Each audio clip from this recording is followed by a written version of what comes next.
Morning, folks. You're watching the Certified Horror Show. 6 something in the morning. I got out to sit and enjoy sitting in peace, do a little prayer. I think I need to address a crisis in this country. So before I do that, and this has held on to me my entire life, and I'm ready to be. I've been set free of it. I've been set free of it. I'm ready to rejoice and proclaim the victory in Jesus, and I'm ready to share that with others. But first, I want to pray. Lord, Heavenly Father, thank you so much. Thank you so much for the life you've given me. Thank you for my children. Thank you for the land you've established me on. Lord, thank you for picking me up out of the filth, out of the ruts that I've dug myself my whole life. Thank you for not turning your back on me, not ever giving up on me. Lord, I pray that you would hold me so tightly that I could never turn back. Let my sins sear my conscience and just make me sick so that I could never go running back to them, because all they were was destruction and shame and slavery. And you set me free. Thank you, Lord Jesus. You took my place. That cross was meant for me, and you climbed up on it and interceded out of your abundant love for me. And I could never repay such a thing, Lord. But you give me love so freely, and it's not scarce. It's infinite. Your love is infinite. So I don't know why I can't afford to pour it out everywhere I go. It never runs out. So that's what I should be doing, is pouring it out. Lord, I pray that you would use my words to reach that person who's on your heart, who's trapped in that bondage, that the sins that they chose parked them in that bondage. I want you to set them free, Lord, and use me to do it. I asked you to make me a warrior, and I know you did. So make me a warrior in the spirit realm, so I can speak life over these people that have chosen the path that leads to death. You're the King of Kings, the Alpha and Omega, the beginning and the last, the first and the end, the Prince of Peace. He who opens the door no man can close, and who closes the door no man can open. I love you, Lord. You are He. Amen. That felt good. I have peace. That first time that you call out to God, even when you're in total animosity, even when you have conflict, when you have warfare against Him, when you hate Him, when you know He exists, but you say, get away from me. Don't look at what I'm doing. It's my life. How dare you criticize me? That first time you pray for Him to come and get you out of the muck that you're stuck in, the enmity ends. The warfare with God ends. You no longer have enmity. He's not your enemy anymore. That does not mean that peace comes. One prayer does not bring peace. It's the continual walk in prayer. It's the continual checking of your own conscience to see, am I obeying God right now? Am I disobeying God right now? Will this make me look bad to other people that are looking at me to see what an example of a Christian is? What an example of a Christian looks like, walks like, acts like, talks like. I still have a cursing problem. I have to address it. I still have anger management problems. All these sorts of things. There is grace and mercy. He's long suffering. That means He's patient. He gives us time. He gives us time. But He expects us to be working every day. His standards are perfection. He is not going to lower His standard so that you can get in. You have to be coming up toward His standard. And no, you can't earn your way in without Him taking your death. Faith in Jesus puts Him on a cross, standing in your place. So there's there's faith and there's works. It takes two. It takes both. And that's not really what I want to talk about today. Porn addiction. I was addicted to porn from about 9 years old. From about 9 to 40. I'm 44. I would say 40 is the last slip. So I've already gone ad nauseum. I'm sick of hearing myself talk about, my mother leaving, which, it's such old news to me, but it has been helping lots of viewers to cope with their repressed and buried and hurtful pasts. So, I did quite a bit of exposing that story.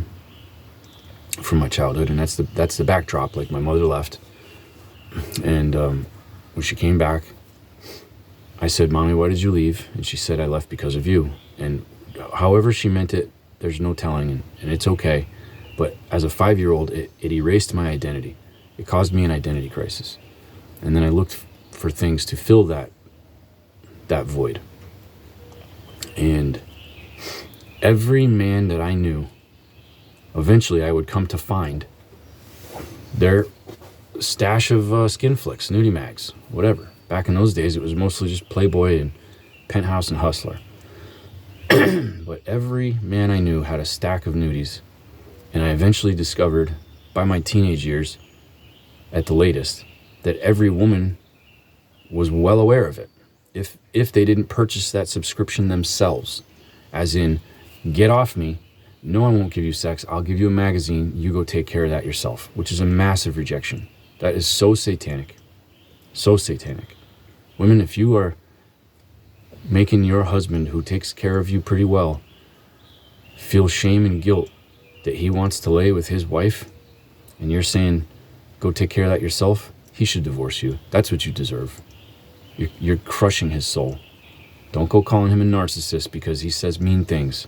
You're crushing his soul. He could say a lot nicer things if he felt like you actually loved him.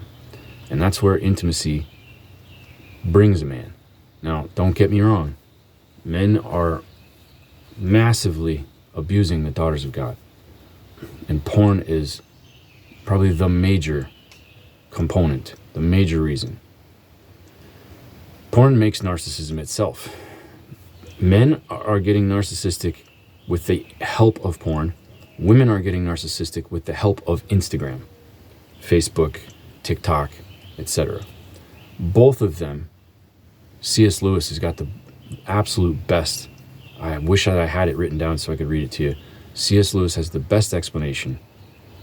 It's that the man who watches porn, he builds a fantasy harem for himself where the standards for him are none, the standards for the women are perfection, and they are living robots that serve his will in his fantasies all the time, and they do what no human woman could do. And it just creates a prison for that man inside of himself. And eventually he comes to love that prison, which I did. So 9 years old, I didn't get told what sex was till I was 10. Pretty confident, anyway. I'm pretty confident. I didn't get told, like, I didn't have the sex talk. I think I was 10.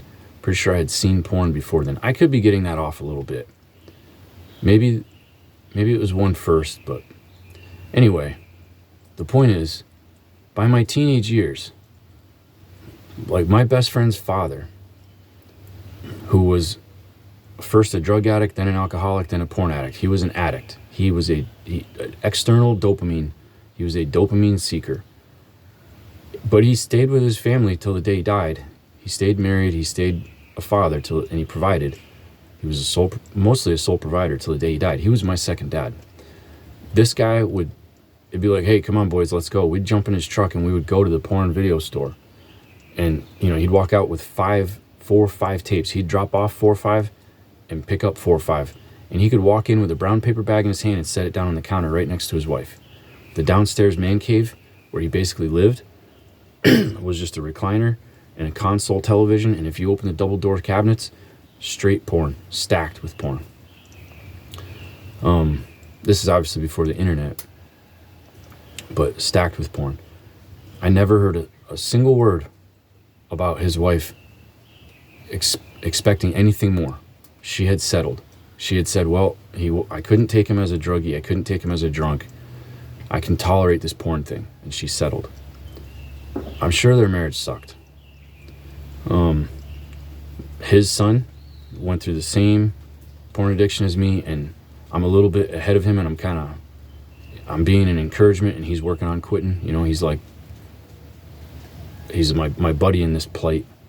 But I grew up with halfway living at my grandparents' house. My grandmother was on her 3rd husband. She had 4 kids. She absolutely knew she could not support them by herself. I'm a product of her second husband. So she had a child by her first, quite young, 3 more by her second, and then none with her third. Now her third husband, they did 50 years together. You know, he's got dementia, still alive, but you know, he's not there anymore. But my grandmother went to 95, you know, still married to him, still loved him. But they got together by her writing letters to him in Vietnam. I don't think she had ever seen anything but pictures. She started writing letters to a guy, like the son of a woman she worked with, or, you know, some acquaintances, kin. She started writing him letters in Vietnam. And when he got back, they got married. He had 2 kids of his own. He had a terrible first marriage. He actually requested to go to Vietnam hoping he would die. So she was a woman that knew she needed him. She accepted, just like my friend's mother, she accepted, this is what I have to endure to have a roof over my head and a roof over my kids' heads. So that's Nan and Pa. Pa was a biker. Not a tough guy biker. He looked like one, but he was actually a sissy. He was a pussycat. Even though he was a Marine Corps veteran and 2 tours in Vietnam, he was kind of a pussycat. Big bark. But a good man. I love him. He loved me. And he always had a stack of biker magazines like this high. And it was all, you know, TNA. It was in the upstairs bathroom. When I lived at that house, the upstairs bathroom, it was like the boys' bathroom. That's where I showered. I could be up there for an hour. The door shut, whacking off to freaking biker magazines. My grandmother's right downstairs. My mother, nobody ever said, that stuff's not going to be around my kid. No one ever said that in my life. So I had no concept at all that there was anything grievous. There are goats running around. I had no concept that there was anything bad or evil. Get out of here, Pa. I don't want you. My goat, my stubborn, stupid goat right here is named Pa after my grandfather Pa. I've got Nan and Pa are my 2 goats that I won't part with. So I just didn't have any concept that there was anything shameful. The concept that I had was produced by Hollywood and my grandparents. My grandparents were the most happily married, longest married couple in my life. And they would go out to breakfast all the time. They were best friends. They'd sit and do crossword puzzles. They did all kinds of stuff. They went camping, and they were the best thing in my childhood, the most stable, loving, supportive, encouraging thing in my childhood. And me and my brother were with them all the time.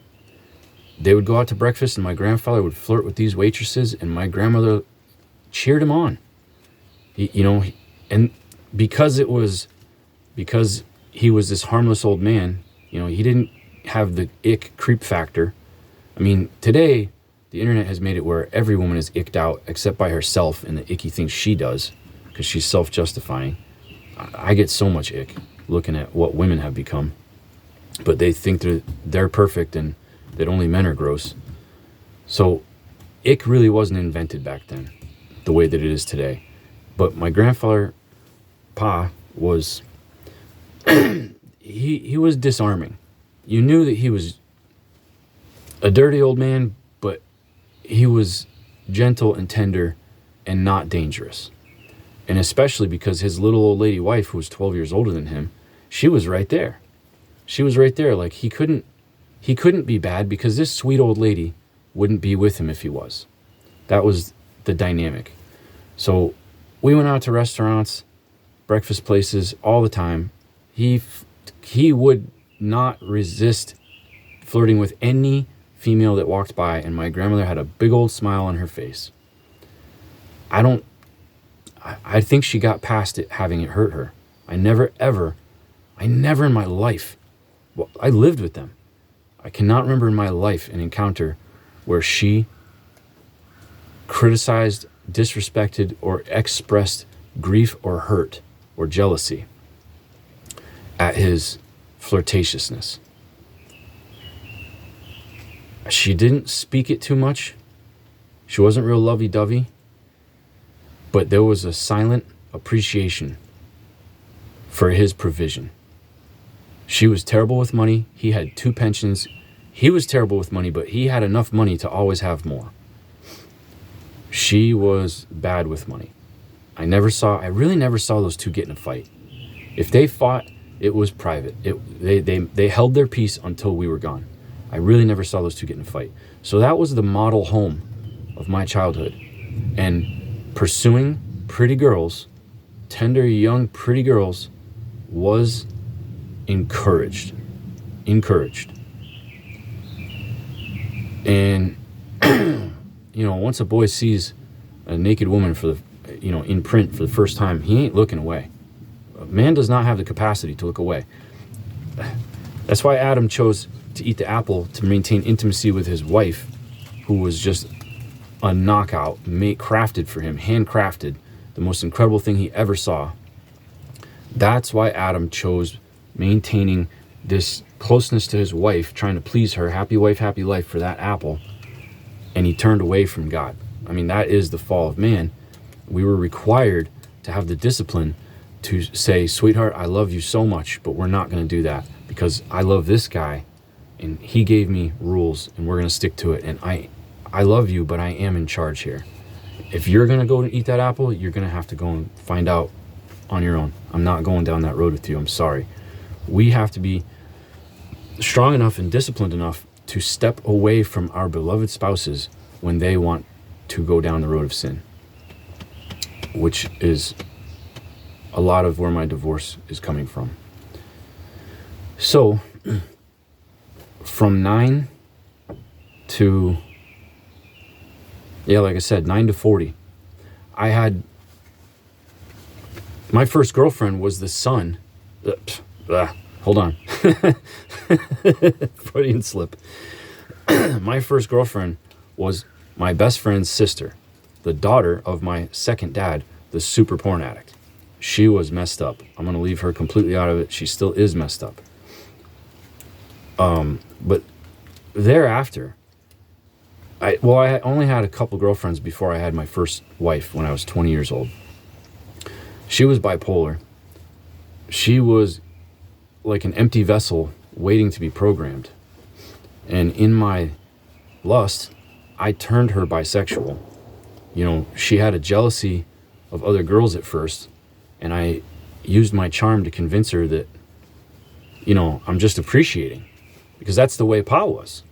Like, I'm just appreciating, honey. I'm not taking away from you. I'm just appreciating.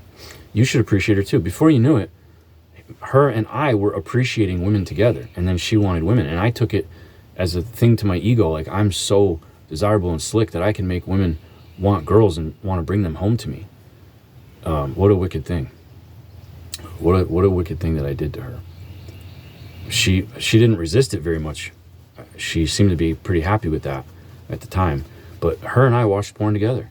She liked it. So there was my next vote of, this isn't normal. This is not evil. This is fine. This, you listen to the world. It's good for your health. It spices up your sex life. It gives you exercise just in your right arm. It heightens your fantasies and gives you things to role play and blah, blah. Yeah. I'm trying not to make this too long, but it's all a lie. I end up divorced from my first wife primarily over infidelity. She got into drugs. She cheated on me right off the bat. I'll make that a separate one. My first wife cheated on me the week I married her. And it's not all her fault. It's provoked by me. I probably should have annulled that, but God served a pretty big purpose with that marriage. Just like in the second marriage was a huge purpose he served. But at the end, after we reconciled, like the middle was really good. I had a great marriage. I thought we were going to be together forever in my early 20s.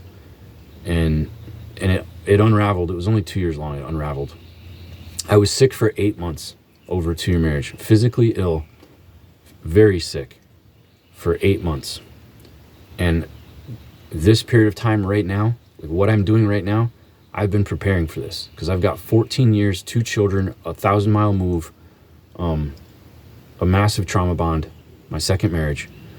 And I knew that if I was not in a complete alignment with God's will, that I probably would not survive the depression and the self-destruction, that trying to go and just muscle through this massive sense of loss and grieving that she's feeling too. And I pity her. I pity her a lot. I didn't want to do that to her. And I feel like I made every concession to try to, I feel like I lowered the bar. While I raised in standards to meet her raising standards, I feel like I continually lowered the bar to allow her to stay, to the point where it was so low, her performance, her treatment of me was so low, I couldn't endure that anymore. So when I raised it just a little bit, that was like, oh no, she couldn't comply. And I said, okay, well, I'm not lowering it anymore. God has a standard for me. I have to walk in. So there's that separation. What was the point? The first marriage caused me to become an extreme womanizer. I've always been this like romantic, lovesick limerent. I didn't even know that word, limerence. If you never heard of it, if you're a lovesick, hopeless, romantic kind of person, look up limerence. It's a dopamine-seeking type of intimacy, rather than oxytocin and serotonin. That you got lasting, stable relationships, and you got these big flame, big bang, big explosion, hand grenade relationships. If it wasn't intensely consuming, to me, it didn't register on the radar of like love. It wasn't intense enough. And now I realize that that's just it's a destructive, not quite love. There can be elements there, but it's not a stable kind of emotion.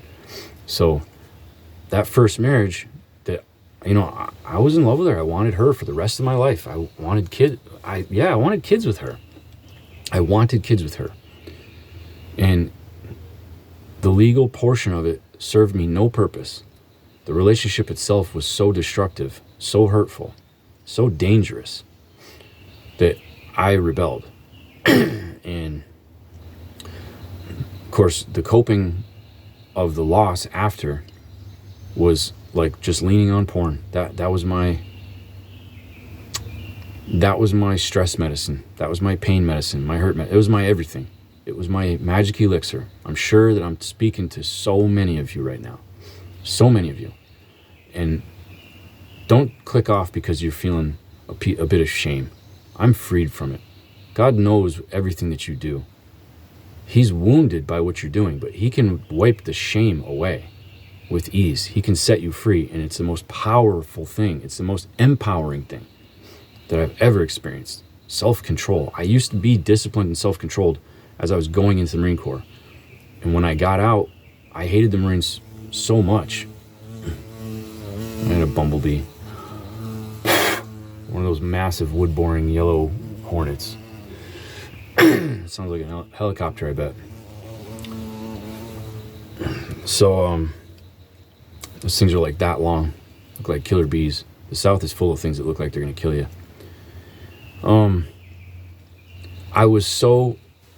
I had so much discipline shoved down my throat that my exit from the military, my FU to the military was, I'm going to be absolutely undisciplined, totally rebellious. I'm going to do what I want, when I want, where I want, how I want.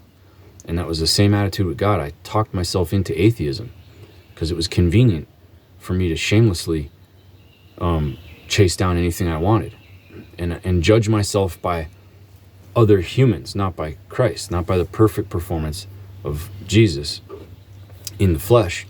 So if I wasn't behaving right, all I had to do was shift my standard over to a different human that was acceptable to society and say, look, I'm just as good as he is. I'm just as good as she is. So I had this unchained, it's like the fiat currency. Once we cut the dollar away from the gold standard, it was allowed to drift.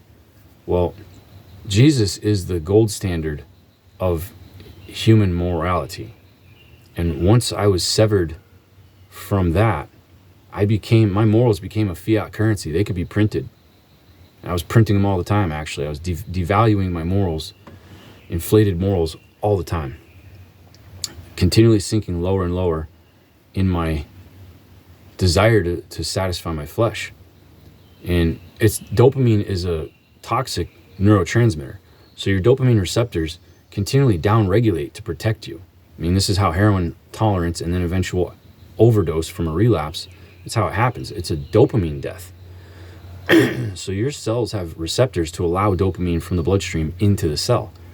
But the more you have in the bloodstream, the more the cell says, whoa, this is a little dangerous. I can't take all that. It starts closing off the dopamine, windows that allow it to come in.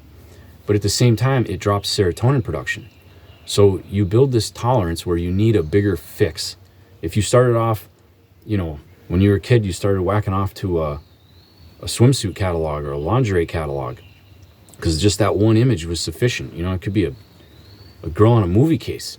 That one image was sufficient because you were so sensitive to dopamine.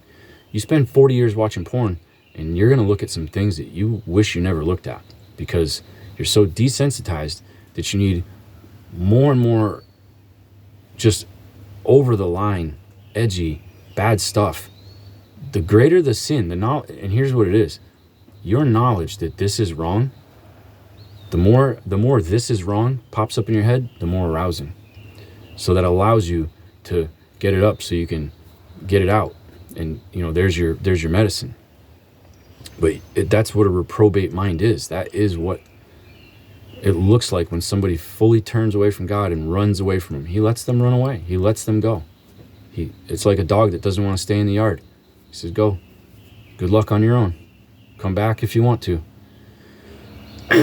So, coping with my first divorce, yes, established a huge porn addiction, a huge crutch, like a necessity, porn as medicine. And then also my desire for intimate connection and my background in hey, your job is to pursue women, led me to be my goal in life was to become a complete womanizer. Me be completely independent.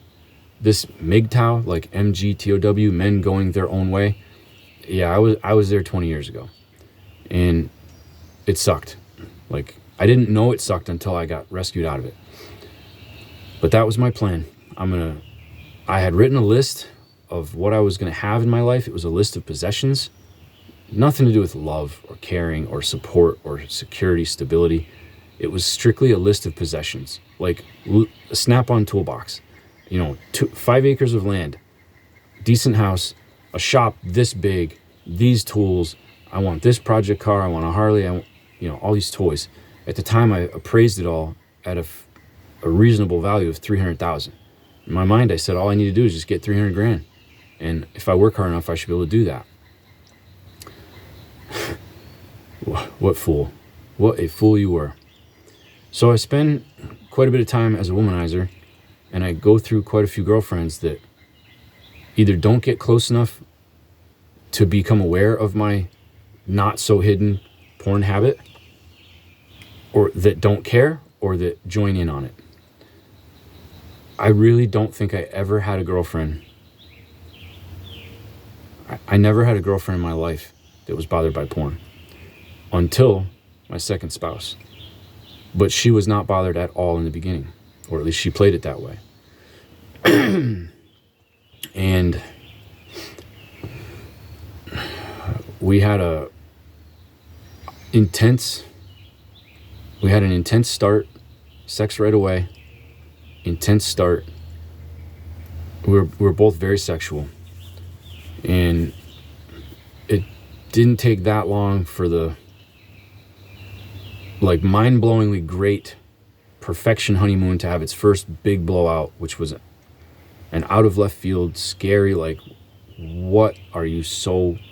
It was who are you? This, you went from magical to, I've never been this concerned about being this close to a woman in my life. The size of this fight, which at the time seemed to me like it was literally over mayonnaise. It was over a lie. But the reaction size was way disproportionate in my mind.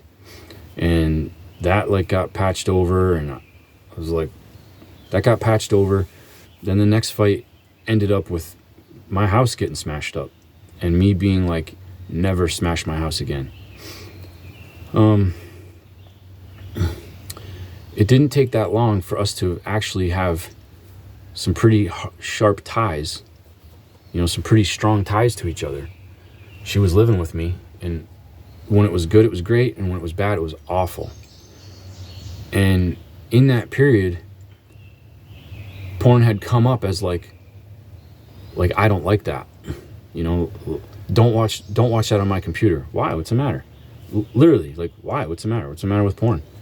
Like, I don't want a virus. I don't want a virus on my computer. Oh, all right. Well, that makes sense. That makes sense, because, yeah, porn's how you get viruses. Okay, I'll only use my computer. Yeah, okay. That was, I think, the initial first negative that I ever got from a woman. I was 29 years old. And it was at least my 25th girlfriend, something like that. So that was the first bad feeling, but it wasn't like I was being rejected.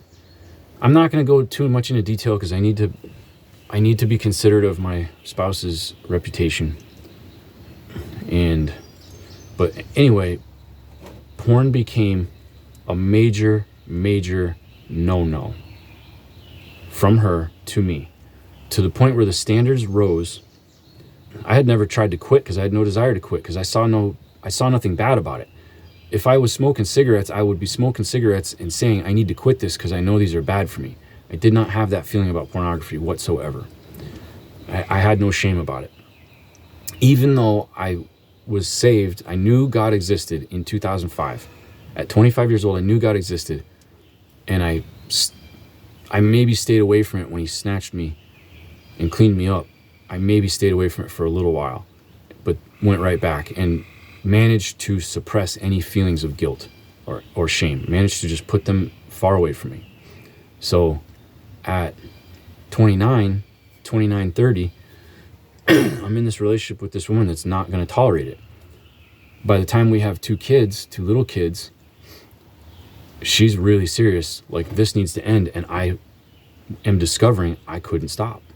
I could not stop. Our marriage was stressful. My ability to cope with stress was terrible because I had given up on discipline 15 years before. So I've been so undisciplined, so quick to run to my stress med, that I had like no capacity to cope with stress, and everything stressed me out. So I would try to muscle through and stay away, but I would always relapse. And, all that I really got better at doing was lying and working to clear any history files. I really was trying to quit, but I was resentful because it was being forced on me. I was upfront. I was upfront about everything at the start of this relationship, and she claimed that's fine. It's all good. She lowered the bar so low, she should have rejected me, because she told me what she wanted. First or second date, I said I will not be any of those things. We shouldn't see each other anymore. She lowered the standards so that we could, I guess maybe have a fling. In my mind, I thought have a fling. In her mind, I don't know if she thought fling, or I just like this guy, I want to spend a week with him, or maybe I want to change him into what I need. I don't know what it was. Only she could tell you that. But I know that it felt to me like I was fully accepted in the beginning, and that was the magic. But then the acceptance of me plummeted. It became rejection. So as the standards continued to rise, as someone raises their standards on you, when the bar gets lifted above where you're at, you are now living in a rejection space. And this bar kept getting raised, and I kept being better than I ever was. I said I'll never be married. I was married. I said I won't give you kids. I gave her 2. I never wanted to be in the situation that I was in, and I stayed in it. She gained a lot of weight, and I did everything I could to stay loving. It was hard. It was really hard. She let herself go and could not endure any kind of like, hey, can we go back to like, can we get in shape? She couldn't have it.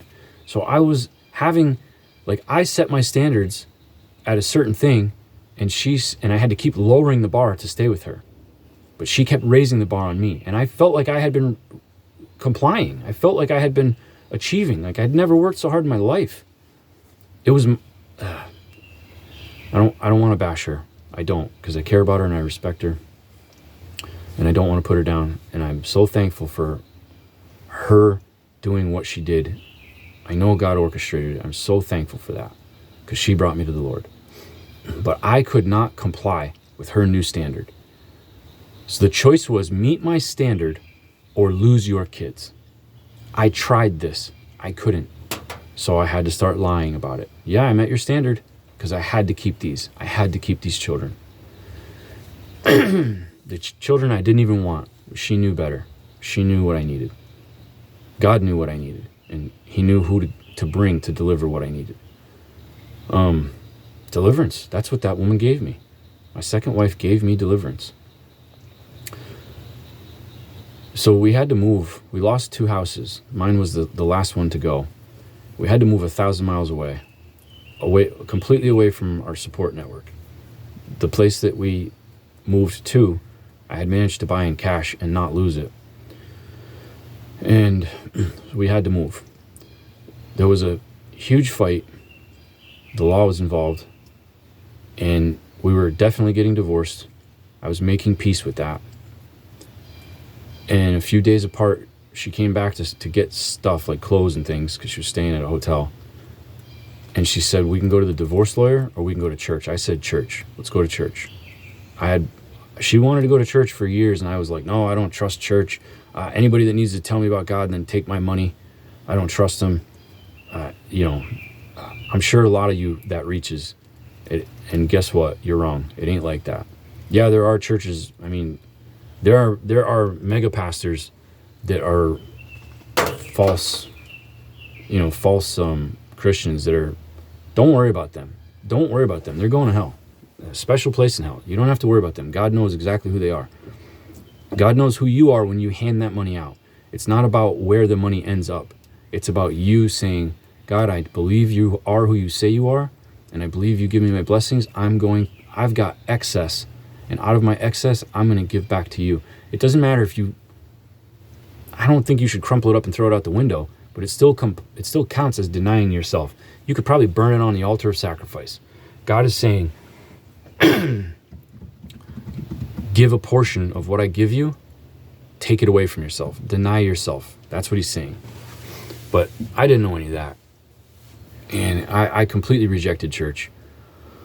But we started going, and I became a much more godly man to where I wanted her to be pleased with me. I wanted to be free from this thing. When I discovered that I could not quit, it wasn't funny anymore. I was not in control. It was in control. It was not funny anymore. I wanted to be free. And I really wanted her to help me be free, but she was emotionally avoidant. And her answer anytime I wanted to talk about it would be, I gave that up to God. Like, don't talk to me about it, basically. That's a paraphrase. She wasn't that hurtful about it, but it was always, I gave it up to God. I didn't understand that talking about this accessed emotions that she couldn't cope with. I didn't understand that back then. I wish I did. I wish I knew how much space that she needed. I didn't make the connection at the time that when I was a truck driver gone for like 4 days, 5 days at a time, that was the height of our relationship. But there was these other things that were going on that I accounted the improvement in our relationship, I accounted it to other things going on rather than to the actual distance that was forced by by being a trucker. It gave her the space that she needed to be at ease and to miss me. And she said it, but she couldn't really communicate it in a way that I received it, the way that it needed to be understood. So it's not her fault. It was my fault. But I started in 2020, a thing was brought to my attention that was extreme stressor. And I was alone all the time. And the desire to fall straight all the way back into porn, where I had started to get to like trim it off, started to pare it back, and like the things that I looked at weren't as evil. I still was slipping. I still felt awful. I was still in shame and guilt. I would pray about it, go right back to it continually. It was so continual. Go from shame to need. I was meeting my need and then being ashamed of it and then needing more of it because of the stress of the shame. It owned me. I'm sure anybody with an addiction knows what I'm talking about. And so that highlighted just how addicted I was. and that it was out of control, and I needed to get back in control. I started making progress. In 2020, I knew if I didn't get a handle on it, it was going to be a full-blown destruction, and there would be no like compromise with the wife and kids if I did. So 2020, I quit physically, like going and looking at any form of intentional, anything that would make me lusty. The intentionality, it was like, I'm not looking at that stuff anymore. I didn't get fantastic at looking away. If some social media thirst trap got in my face, I stayed off Facebook for 7 years because it was full of thirst traps and I couldn't handle it. I knew I would relapse. But you could be Googling the weather and there's going to be a pair of tits in your face. It's the devil. He is trying to draw you back into that thing you're trying to break free of. It's like trying to delete your Facebook account. It's about as hard as possible. They make it as hard as possible for you to delete it and as easy as possible for you to relapse and reinstate it after you've figured out where the delete button is.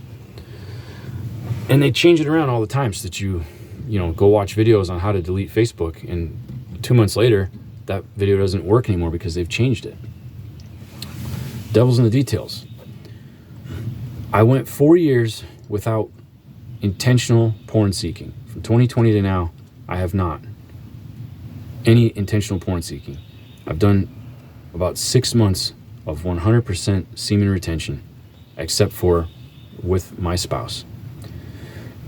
And I don't have the pain I used to have.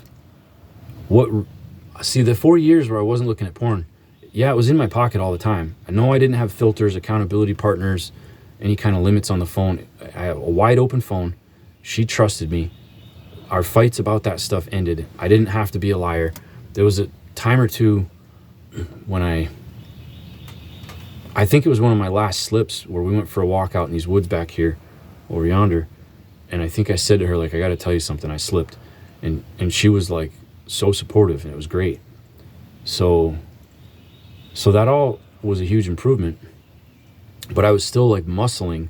I still had the desire. I still was seeing porn in my head. I still was replaying sex scenes with exes. I still was replaying sex scenes with my spouse. I was not free. I was just complying with a technical, legalistic aspect. I'm not watching porn, except in my head. It still had a hold on me. But I managed to not feed it any extra. I managed to not pick up any new imagery, and I never cheated on my wife. Never, ever. I cheated one time in my life. That's the video with the first wife. So if you want to hear that mac and cheese story, a mac and cheese story is where I talk forever and there's no big punchline. Because this is therapy for me. That's what this is. This is therapy for me. And God has shown me that when a person who has repressed a bunch of trauma, when they witness another person who's gone through just as big of a trauma, release it and be able to like tell the truth, like walk in the light, when that shameful thing has been brought to light, it stops having power over them. When that feeling that embarrasses you when someone else shares it publicly and they don't shrivel up and die or get tomatoes thrown at them or get booed off the stage, when they get support and acceptance, that encourages other people to say, I want to be on that stage. I want to conquer this thing. I don't want to be here pretending that everything's great and I'm crying on the inside. I want to be everything great. And that person did it by exposing this stuff. I want to do that too. So that's my purpose here. This is therapy for me. Initially, I started talking to this camera so that I could just rewatch my own sessions and then delete it.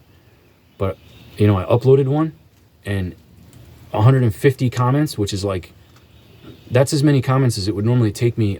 I would normally have to make 100 videos to get that many comments. And this was one.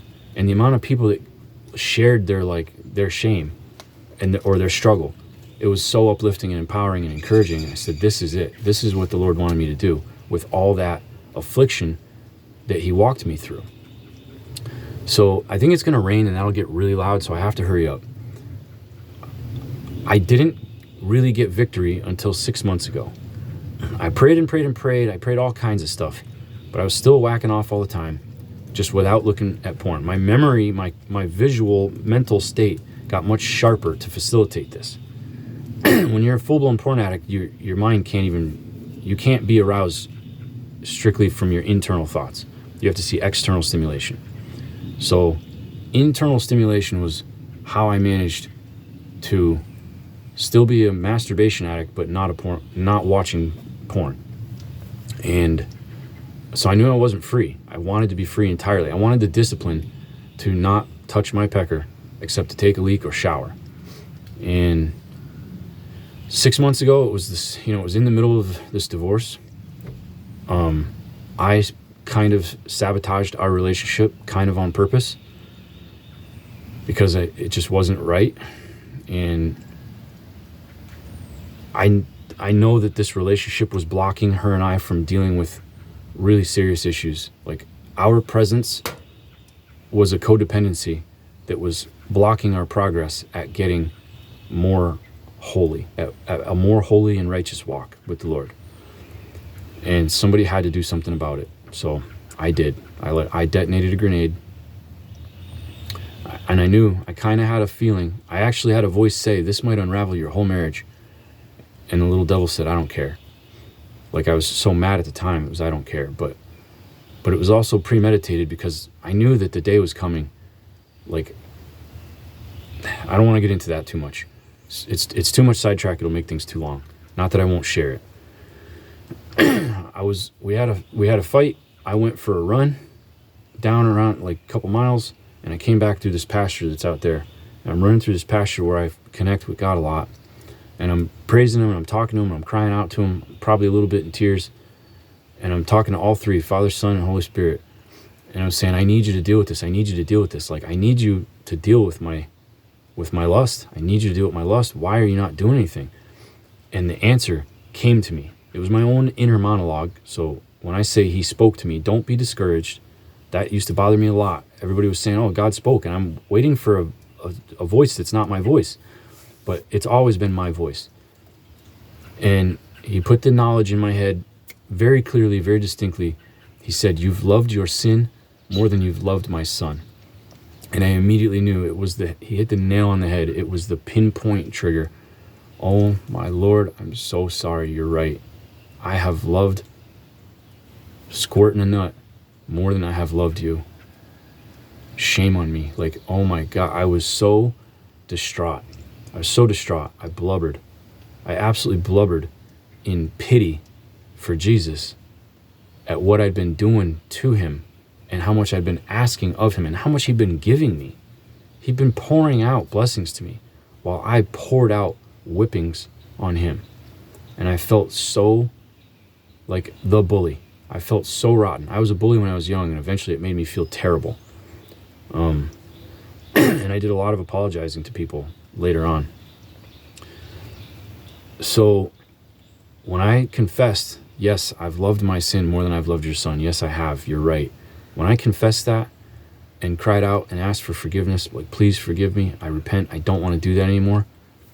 That's when he gave me victory. That's when I was released. Like, the pain, the desire, all of the anxiety, like that feeling. Every one of you that's trapped in sin knows when it's going to come on. You feel something internal coming over you, and you know that it's not going to let you go until you put your hand on that needle and set your rig up and tie your little tube and do the job. You know that it's not going to let you go. So you just kind of stop fighting it.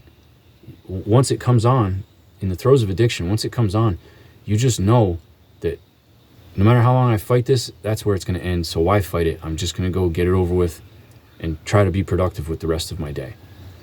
But that's not how you get victory. It's not. Folks, the Lord has been so good to me that I cannot help but pour out his message and his love and his forgiveness and kindness and tenderness on you. If you need somebody to hate, choose me. Put your hatred in the comments below so I can pray for you, because that's what you need. If whatever addiction you're trapped in, talk about it down below. There's gonna be all kinds of people that are gonna send kites up to the Lord, asking him to work and move in your circumstance. But it doesn't happen until you speak out and say, I want this out of my life. I want this monkey off my back. I want to be out of my prison. Your prison might be YouTube. Your prison might be Facebook, Instagram. It doesn't have to be porn or drugs. It could be talking behind people's backs. It could be gossip. It can be mean-spiritedness. It can be grudges and unforgiveness. It could be violence. It could be self-delusions. It could be anything. You've got to identify it and realize that it's a prison, that it's a detriment, and boldly ask, please forgive me for what I've been doing. I can't tell you how much power, how the spillover, I mean, no pun intended, not ejaculating all over planet Earth, keeping that in has changed everything about how I feel inside. It has changed my brain. It has changed my self-control. It has changed my discipline. It has changed my capacity to tolerate stress, difficulty, hardship, negative things. I know that he cleared me of this. I know that he cleared this path so that he could allow me to go through this divorce. I know there's a lot of people that are going to wrestle with that because they say, oh, well, what God put together, no man may separate. But I walk with the Lord, buddy. I have been in the Word, all of the Word. I've read the whole Bible at one time front to back, and some books I've been through 15 times. I've been through Isaiah 10, 15 times. I love Isaiah. But I know that God knew what was coming, and he knew what I needed, and he moved on it just in time. He set me free so that I would have the strength to cope with this profound grieving and loss and not run back to my grief medicine, because that is a road to destruction. And I wish that on no one, not even my enemies. In fact, the Lord says, pray for your enemies, he will make them your footstool. And I have found this to be exceptionally effective. So, thanks for watching, folks. Appreciate your time. Like, comment, subscribe, that would all help. I am trying to I really need a camera, a microphone, and a laptop. And I just liquidated my emergency fund to pay for the lawyer. And I cleared my schedule of work so that I could go into this rapid healing, this rapid therapy that I knew I needed to address a lifetime of repressed garbage and set it free. Like, that's kind of what God told me needed to be done. So I don't have money coming in, not for a while. I ain't on no welfare. I mean, I could get it all. My spouse actually put in an application for EBT when she moved out. She put in an application for EBT because she was worried would I be able to feed the kids. Because it was winter. When you're an outdoor dirt work guy, you don't make money in winter. It's just straight mud here. So she was worried would I be able to feed the kids, and she set up she filed in my name for food stamps. And when they called, I just hung up the phone. I don't want it. I want to rely on God, not man. I don't want to rely on Uncle Sam. I don't want dollars taken forcefully from your pocket. I want the ones given generously, graciously from your heart, because God will bless you for that. I want you to have blessings.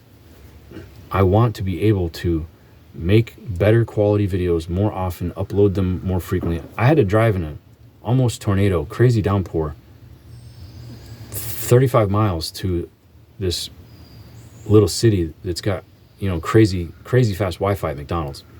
I cannot upload a 30-minute video anywhere in my town. I have to commute to another town, which means I need to do a couple videos at a time, which means I have to be able to store them. My phone is full. Like, it literally locks up. It might cut off any minute, actually. So, if you want to hear my kind of message go out into the world and reach those lost sheep that have got that needle in their arm or have 3 girlfriends like I did, that's another story for another day. I slept with 3 women in one day one time. Subscribe, I'll tell you all about that evil thing that I did. Love you, people. Amen.